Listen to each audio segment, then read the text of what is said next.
Assalamualaikum warahmatullahi wabarakatuh. Perkenalkan, nama saya Deni Septilandari, mahasiswi PG POT FK Hamka semester 6. Kali ini saya akan membahas tentang perangkat pembelajaran. Apa saja ya perangkat pembelajaran ya?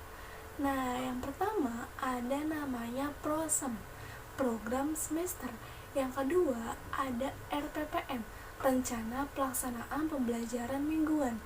Yang ketiga, rencana pelaksanaan pembelajaran harian atau bisa disebut dengan RPPH. Yang keempat, ada materi ajar. Yang kelima, media pembelajaran atau alat permainan edukatif. Nah, sekarang kita lihat yuk penjelasannya yuk. PROSEM, program semester.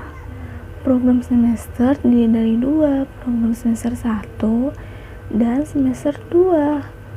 Nah, di program semester itu terdiri dari KD atau kompetisi dasar, tema, subtema, subsubtema, dan alokasi waktu. Dan semester 1 terdiri dari tema diriku, keluargaku, lingkunganku, dan binatang. Nah, di situ semuanya sudah dijelaskan subsubtemanya.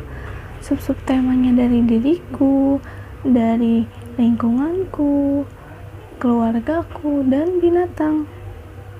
Nah, lanjut ke semester 2. Semester 2 juga sama, terdiri dari KD, tema, subsubtema, subtema, dan alokasi waktu. Tema semester 2 terdiri dari tanaman, ada tanaman obat, sayuran, hias, dan buah.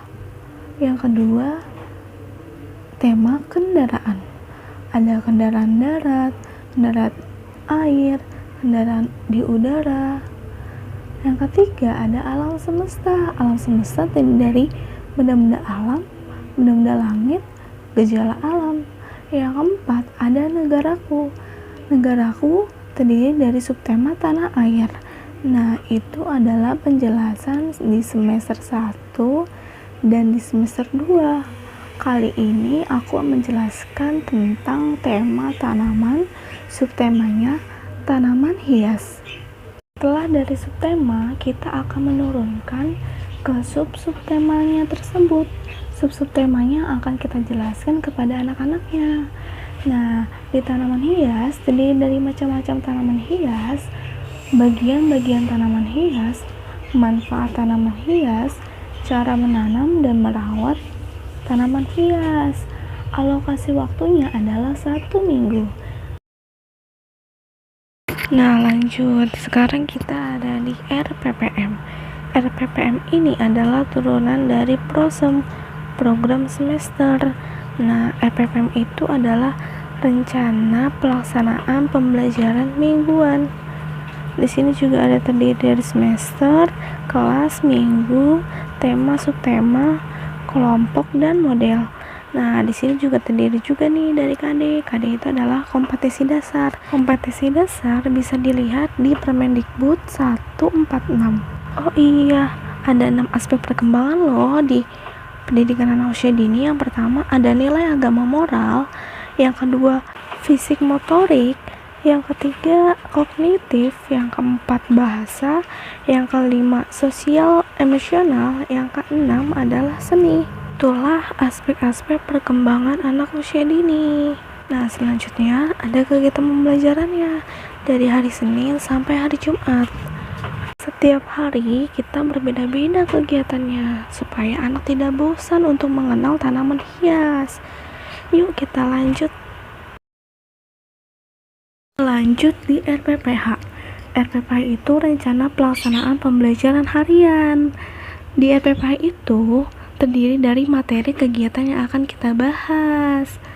Lalu ada sebelum belajarnya persiapan, pembukaan, kegiatan inti atau inti pada saat pembelajarannya.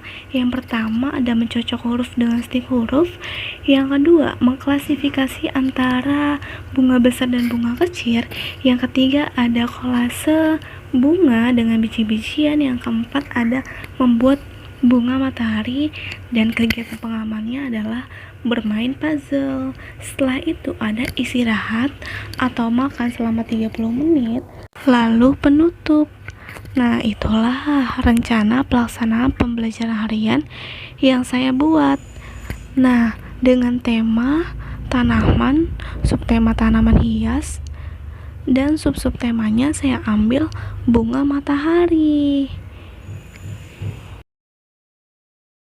Nah, ini adalah materi ajarnya. Materi ajar ini adalah muatan pembelajaran yang akan kita bahas di dalam kelas kepada anak-anak terkait tanaman hias, apa itu tanaman hias, apa itu macam-macam tanaman hias, apa itu bagian-bagian tanaman hias. Ternyata banyak juga ya.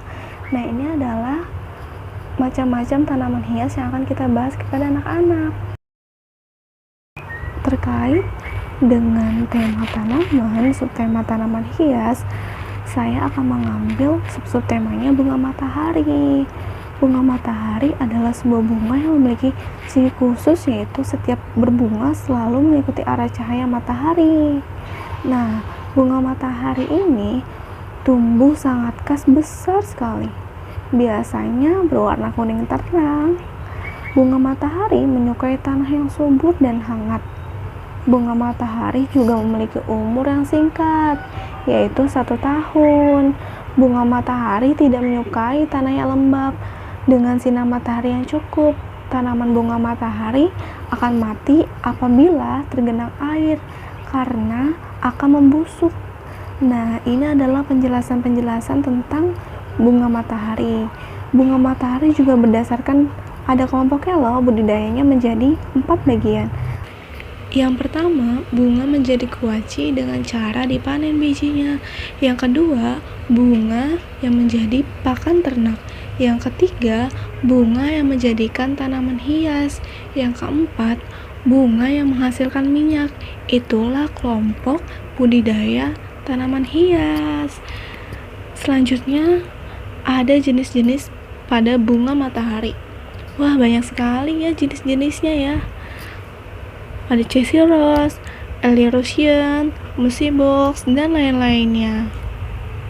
Oh iya, ada manfaatnya juga loh pada bunga matahari sebagai sumber minyak, baik pangan maupun industri. Minyak bunga matahari cocok dipakai untuk menggoreng, mengentalkan, serta campuran salad.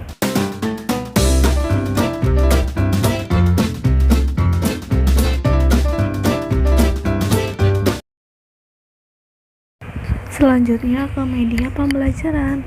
Nah, ini yang pertama adalah mencocokkan huruf dengan stik huruf. Nah, yang kedua adalah mengklasifikasikan bunga matahari yang besar dan bunga matahari yang kecil. Yang ketiga adalah mengkolase dengan biji-bijian. Yang keempat, membuat bunga matahari dengan sedotan dan origami, lalu menempelnya. Nah, yang terakhir, kegiatan pengamannya adalah bermain puzzle bunga matahari. Nah, itu adalah penjelasan mengenai perangkat pembelajaran pada pendidikan anak usia dini. Ada prosem, LPPM, LPPH, media ajar, dan media pembelajaran. Terima kasih.